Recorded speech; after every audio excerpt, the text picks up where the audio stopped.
아브라함 얘기를 좀 잠시 하면서 오늘을 나누고자 합니다. 오늘 말씀의 제목은 주보에 나와 있듯이 아브라함의 하나님이 나의 하나님이라는 제목입니다. 같이 한번 크게 선포해 볼까요? 시작. 아브라함의 하나님이 나의 하나님이에요. 오늘은 요약지를 드리지 않았습니다만 제가 이야기식으로 말씀을 나누고자.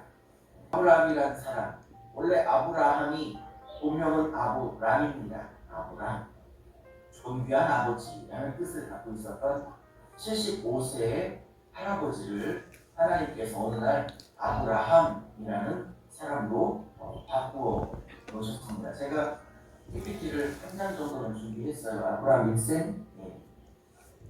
아브라함 일생을 간략하게만 요약했습니다. 오늘 이 PPT 한 장으로 설명을 하려고 하는데요. 그는 나이가 75세의 직업을 창세기에서는 도무지 알 수 없지만 여호수아에 가면 여호수아가 자기의 조상, 민족의 조상 아브라함의 직업을 이렇게 표현합니다. 그는 갈대아 우르에서 우상을 섬겼던 자다라고 24장에 말하고 있습니다. 고고학적으로 밝혀졌습니다. 이 주신의 이름도 밝혀졌는데 NANAR, 영어로는 난나르라고 불리워지는 이 신의 이름이 밝혀졌는데 이 난나르라는 단신을 조각하며 살고 있었습니다. 많은 성경학자들은 여호수아를 근거로 하여 모르는 정도가 아니라 아예 다른 정도로 달신을 섬겼던 우상 숭배에 있는 신앙을 시작하였다는 사실을 염두에 두시기를 바랍니다. 여기에 우리의 희망이 있는 것입니다. 사랑하는 여러분, 누구나 처음부터 다 믿음의 조상으로 태어나지 않습니다. 누구나 처음부터 믿음의 조상이 되는 것이 아닙니다. 아브라함처럼 우리도 우상 숭배자였고 예수를 모르는 사람이었고 하나님을 전혀 알지 못했던 사람들이었는데 각자 시간은 다르지만 하나님께서 저와 여러분을 언젠가 만나주셔서 불러주셔서 예수의 피로 씻으시고 성령으로 새롭게 하시고 할렐루야, 하나님의 자녀로 우리를 불러주시고 하나님의 상속자로 삼아 그를 75세에 만나주셔서 그가 죽을 때까지 175살에 죽을 때까지 하나님과 그는 100년간을 사귀며 교제하며 동행했습니다. 그가 우상 숭배자였을 때 하나님을 불러 만나 그리고 175살에 믿음의 조상이라는 그 영예스러운 신앙의 모델로 설 때까지 하나님은 100년간 아브라함을 신실하게 인도하셨고 아브라함을 멋지게 만들어 가셨고 아브라함을 완성시키셨고 하나님이 원하셨던 그 아름다운 성숙의 자리에 믿음의 조상이라는 영광스러운 이름을 받을 수 있는 그릇으로 그를 빚어가 만들어 주셨습니다. 그리고 사랑하는 여러분, 저와 여러분의 현재의 모습이 못나 보이고 부족해 보이고 참 목사로서, 사모로서, 전도사로서, 집사로서, 예수 믿는 청년으로서 내가 이래도 되는지, 내가 이런 정도밖에 안 되는 신앙인인지, 예수 믿는 사람이 이래도 되는지, 내 모양이 이렇게 못났는데도 하나님이 날 여전히 사랑하시고 기대하시는지에 대해서 고민하시고 가끔 회의가 될 때도 있겠지만 절대 그런 생각을 안 하셔도 됩니다. 왜냐하면 하나님은 우상 숭배자를 불러 100년 동안 그를 아름답게 만들어 가셨고 그리고 100년 동안 아브라함이 수도 없는 못난 짓들을 할 때에도 하나님은 아브라함을 여전히 당신의 아들이라 하셨고 그를 향한 사랑을 포기치 않으셨으며 아브라함이 참 못난 짓거리를 수도 없이 하는 100년 동안에도 하나님은 아브라함을 부르셨던 것을 단 한 번도 후회하지 3주 전에 중동, 중앙아시아, 키르기스탄에 가서 제가 2주 동안 로마서를 2주 동안 가르치고 오지 않았습니까?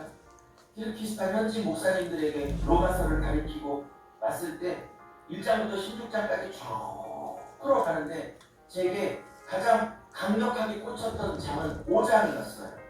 그 5장에 이렇게 말해요. 이렇게 말합니다. 하나님이 바울을 통해서 이렇게 말하십니다. 내가 너희들을 언제부터 사랑하는 줄 아냐? 그러면서 하나님이 우리를 사랑하기 시작하셨을 때를 세 가지로 얘기하는데 첫째, 너희가 연약했을 때, 여기서 연약하다는 건 몸이 아프다는 뜻이 아니라 죄가 너희들을 부르고 죄가 너희들을 충동질할 때 그 죄에 대해서 단 한 번도 저항할 수 없는 무기력한 상태, 죄가 여러분을 유혹하면 반드시 넘어갈 수밖에 없는 그런 바보 같은 상태, 그때를 연약할 때라고 벨라원은 말하고 있습니다. 그럴 때 내가 너희를 이미 사랑했다, 이렇게 말하고, 두 번째, 너희들이 죄인 되었을 때 내가 너희를 사랑했다, 이렇게 말하고, 로마서 5장의 세 번째는 내가 너희를 언제 사랑하기 시작했는 줄 아냐? 너희가 나를 대적할 때, 원수 되었을 때 내가 너희를 사랑한다, 연약하고 못난 짓을 할 때부터 우리를 사랑하셨다라고 말하고 있습니다.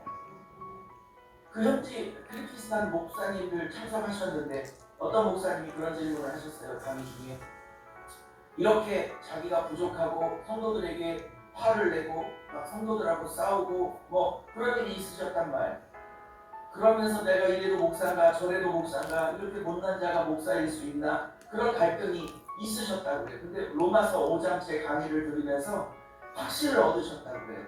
내가 하나님을 대적하고 있을 때, 내가 하나님을 원수 삼고 있을 때, 내가 하나님 앞에 멀리 떠나 있었던 죄인 되었을 때, 내가 못난 일들을 하며 이 땅에 살고 있을 때부터 하나님이 나를 그 아들 십자가에 죽여 나를 향한 사랑을 확증하셨느니라고 로마서 5장에는 말씀하고 있습니다. 그래서 그 목사님과 제가 함께 다짐을 했어요.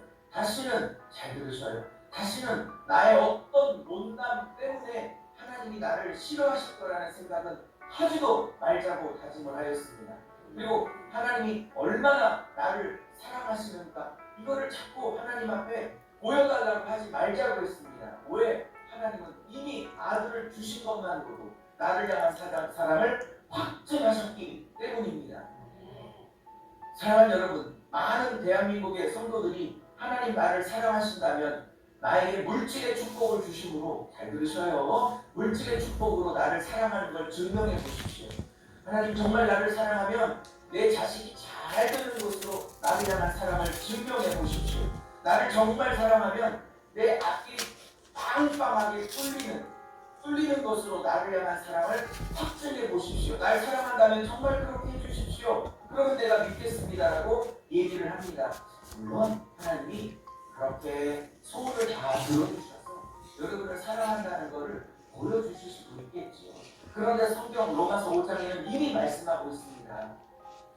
환경으로, 그 어떤 자녀 축복으로, 건강으로, 물질로 하나님의 사랑을 확증하고 경험하고 확신하려고 하지 말고 이미 그 아들 예수를 십자가에 못 박혀 죽여 나를 위해서 내어 주신 그것만으로 너를 사랑한다 라고 말하고 있습니다. 저나 여러분이야 살면서 나의 못남 때문에 좌절할 때가 있잖아요.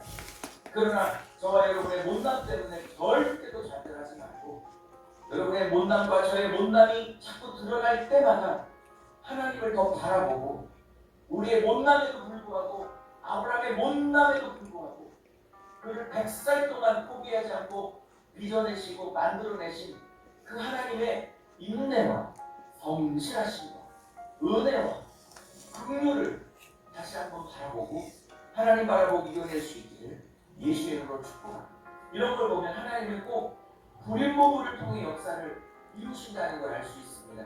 여기서 왜 하나님은 불임 부부를 꼭 선택해 역사를 이루어갈까요? 그 여러 가지 이유 중에 하나님은 전능하심을 보여주시기 때문입니다. 하나님은 불임 부부에게도, 그 할아버지 할머니가 된 불임 부부에게도 얼마든지 자식을 다시 낳을 수 있는 생산 능력을 주실 수 있는 전능의 하나님, 생명이 없는 곳에 생명을 만들어내시는 하나님, 없는 것을 있게 만드시는 하나님, 죽은 자같이 아들을 낳을 수 없는 자를 아들을 낳게 하여 살리시는 하나님, 그런 절망을 희망으로 바꿔낼 수 있는 하나님, 그런 하나님임을 계시하시기 위하여 성경에 꼭 그 부부를 선택하는 것이 아닌가 저는 개인적으로 생각하고 있습니다. 이런 우리 부부를 선택하여 하나님은 창세기 12장에 이 아내에게, 아니 아브라함과 아내에게 이런 세 가지 약속을 하십니다. 제가 써드렸죠. 첫째, 내가 너에게 많은 후손들을 주리라. 심지어 이렇게까지 표현해요. 내가 하늘의 별 숫보다 많고 바다의 모래 숫자보다 많은 조상아니 후손들을 주리라. 이렇게 말도 안 되는, 우리 쪽에서는 말도 안 되는, 그러나 하나님 쪽에서는 말이 되는, 할렐루야, 그런 약속을 하십니다. 그리고 두 번째, 내가 너에게 나를 순종하고 고향을 떠나 갈대아 우르를 떠나 내가 내게 지시할 땅으로 가면 내가 너에게 땅을 주리라. 그게 바로 지금 이스라엘 백성이 살고 있는 지금 지중해 쪽에 있는 팔레스틴 땅, 성경에 말하는 가나안 땅을 주리라 약속하십니다. 그리고 세 번째로는 너는 복의 근원이 되어 많은 사람들에게 복을 흘려보내는, 아브라함에게 할례를 행한다는 것은 뭐냐? 너는 이제 육신의 힘으로 사는 때가 끝났다. 너의 힘으로 살아온 99년의 인생은 끝났다. 이제 지금부터는 나의 힘으로 사는 것이고, 나의 능력으로 사는 것이고, 나의 은혜로 사는 것이고, 나의 힘으로 사는 것이고, 너의 힘은 없다. 너의 생명은 없다. 너의 지혜는 없다. 오직 나의 힘과 나의 지혜와 나의 능력과 나의 힘으로 사는 것이다. 날 약속받으려고, 확인받으려고 할례를 행하게 했습니다. 그리고 그때 하는 것이 할례를 행하고 난 다음에 임신이 됩니다. 내 힘으로는 할 수 없다라고 할례 의식을 행하고 나니, 그리고 하나님의 능력으로만 살 수 있는 존재가 되었다라고 의식을 행하고 나니, 하나님이 그때 부부관계를 가졌는데, 이 99세 할아버지와 89세 할머니가 임신을 99세 때 하고, 1년 후 아브라함 나이 100세, 할머니 사레의 나이 90세, 말도 안 되지만, 그리고 그는 100살에 아이를 낳아 이삭, 웃음이라는 이름의 뜻을 가지고, 하나님은 그 비웃음을 뒤집어 엎으셔서 진정한 웃음으로 바뀌게 하신 하나님이십니다.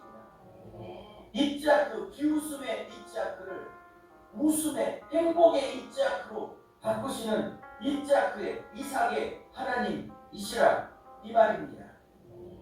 그리고 그들은 100살 관계를 맺고 있다는 뜻이고, 그가 믿으니 하나님이 인정하셨다 그러고, 그러면 그가 어떤 믿음을 가졌기 때문에 하나님이 그를 인정하셨냐? 첫째, 그는 도저히 바랄 수 없고 기대할 수 없고 소망할 수 없는 상황이었는데도 하나님이, 해보세요, 하나님이 하실 것을 믿었다는 거예요.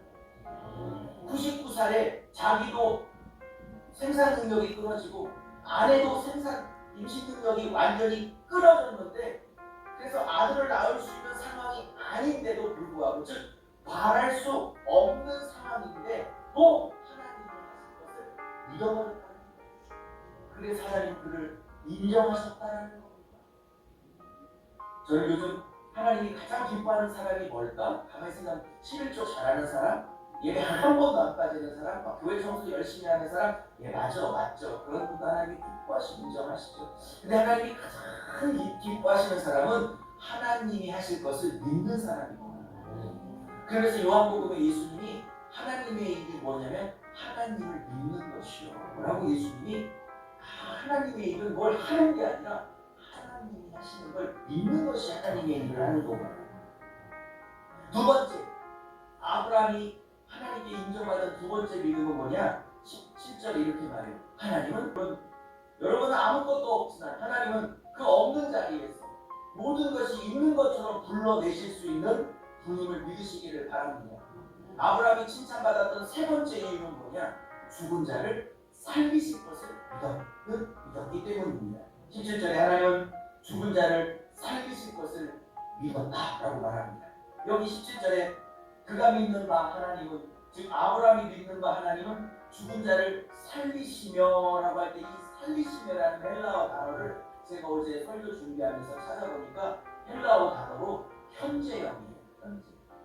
이 말은 정확하게 헬라어 문법을 반영해서 제가 해석하면, 하나님은 이미 죽어버린 자를 계속해서 살리시는 분이시며, 어제도 살리시고 오늘도 살리시고 내일도 살리시고 하나님은 단 한 번만 살리고 못 살리시는 분이 아니라 하나님은 계속해서 살리시고 그리고 두 번째 없는 것을 있는 것처럼 부르시게 할 때도 현재형이더라고요. 하나님은 없는 것을 없는 곳에 모든 것이 있는 것처럼 부르시는 일을 계속 하신다는 것이죠. 계속 살리시고 계속 회복하시고 계속 부르시고 계속 생산해내시고 계속 창조해내시는 하나님이라는 것입니다. 할렐루야. 사랑하는 여러분, 말씀을 마무리합니다. 오늘 제목처럼 아브라함의 하나님이 나의 하나님이십니다. 바랄 수 없는 상황이라고 여러분 절망하지 마시고 바랄 수 없는 중에 희망이 안 보이는 중에도 바랄 수 없는 상황에도 하나님이 하실 것을 선포하십시오. 그리고 하나님이 하실 것입니다. 여러분이 아무것도 없는 처지랄지라도 없는 것을 있는 것처럼 현재형으로 불러내실 수 있는 하나님을 의지하십시다. 그리고 죽은 자와 같이 내 경제가, 내 건강이, 내 자식이, 내 미래가 죽은 것처럼 절망적인 상황이라 할지라도 그 죽은 모든 것들을 현재형으로 살려내신